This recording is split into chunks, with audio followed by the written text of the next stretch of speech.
Hey, what's going on? Today, we've got a massive one to talk about because Assassin's Creed Shadows just rolled out title update 1.1.1, and honestly, this isn't just some small hotfix or a couple of tweaks. It's a big update that brings in new content, raises the level cap, unlocks extra features, fixes a bunch of annoying bugs, and even sets up the game for its next expansion. So if you've been playing Shadows and maybe you hit that point where you felt like progression was slowing down or you've been frustrated with certain glitches, this patch is going to feel like a breath of fresh air. I've been going through all the patch notes, I've tested a few of the features myself, and I've also looked into what the community has been saying. So we're going to break down everything that's changed and how it's going to affect your playthrough. Stick around because some of these features genuinely shift how the game feels day to day. First up, let's talk about the headline stuff. Ubisoft has released a new free story quest called Go With the Bow. This is something everyone can play, regardless of whether you're planning to buy the upcoming expansion or not. The quest introduces a legendary bow staff master, and when you complete it, you get to actually wield a bow staff as a new weapon option. Now, if you've been wanting more variety in combat, this is huge. The staff has its own unique moveset. It's not just a reskin of the spears we already had. It feels fluid, with wide swings and a sense of reach that's perfect for crowd control. It's also really cool because the quest itself doesn't just hand it to you. It ties the weapon into the world, into a character you'll remember, which helps it feel earned. And that's something Shadows has been trying to get right, making the gear feel like part of the story rather than just random loot that drops. Now, right alongside that free quest, Ubisoft is also setting up the stage for the Claws of Awaji expansion. That expansion officially drops on September 16th, and from what we know, it's taking us to a new island region, Awaji, where we'll be dealing with Sanzoku Ippa, a faction of outlaws.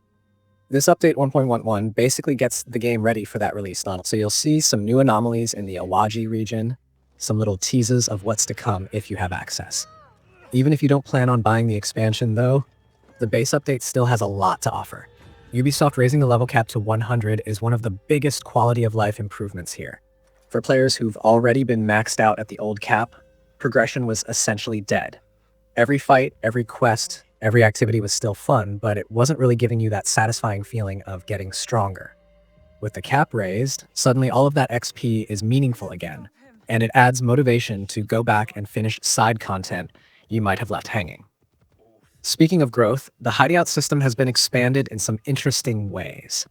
If you've been investing into your Hideout and upgrading the various buildings, you now have more levels to work with. They've added +2 upgrade levels to unique buildings, and an extra 3 hideout levels overall. The upgrades actually matter too. It's not just numbers going up. You're getting bonuses like faster hideout growth, more gold supply, and even benefits that feed directly into Naui, Yasuke, and their allies during combat and exploration. So it's not just cosmetic. And this ties into one of the coolest new features, the ability to advance time of day. Once you upgrade the Nando building to level 2, you unlock meditation, which lets you skip forward to either 6 a.m. or 6 p.m.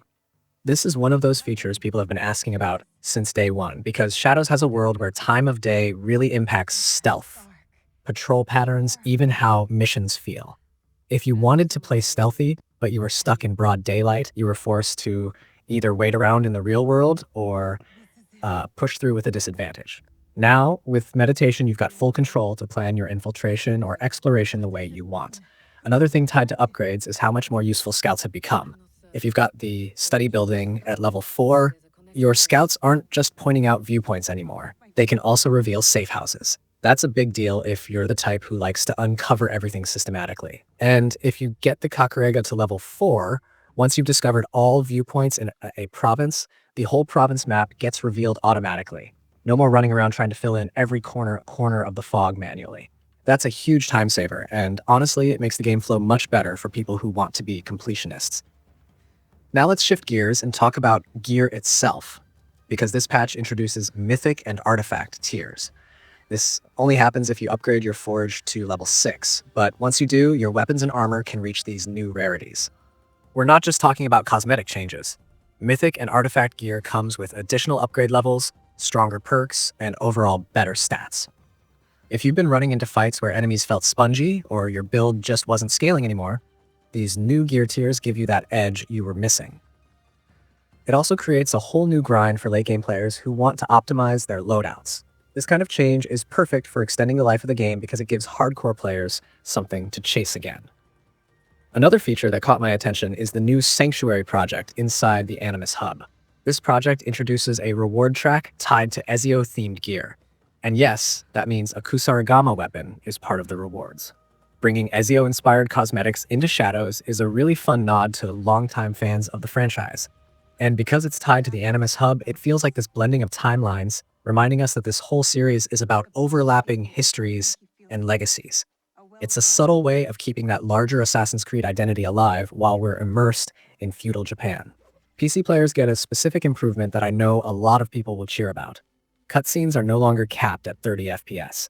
It's been frustrating that gameplay could look silky smooth, but then cutscenes drop to a cinematic lock. With this patch, everything flows at whatever your system can handle, which keeps immersion strong. On top of that, a specific bug where heavy attacks on PC weren't triggering properly with the shift-left mouse combo has been fixed. That alone was making combat clunky for keyboard and mouse users, so it's a welcome fix. Speaking of fixes, this patch is loaded with them. One of the most common complaints has been about quest progression bugs. Players were running into situations where objectives wouldn't complete, or characters would get stuck in cutscenes or environments, essentially halting the quest. Ubisoft has addressed a whole bunch of these, so hopefully that frustration level drops dramatically. Another annoying issue that's finally resolved was the repeated tutorial pop-ups after unlocking Yasuke. You'd already understood the mechanic, but the game kept reminding you. That's gone. Trinket perks like Scale of the Koi and Soaring Tatsu, which weren't functioning as described, now actually work. Waypoints not syncing correctly or duplicate new item notifications after looting, fixed. And for those of you who hit crashes like the one during the Chained Rift mission, Ubisoft says it's patched up.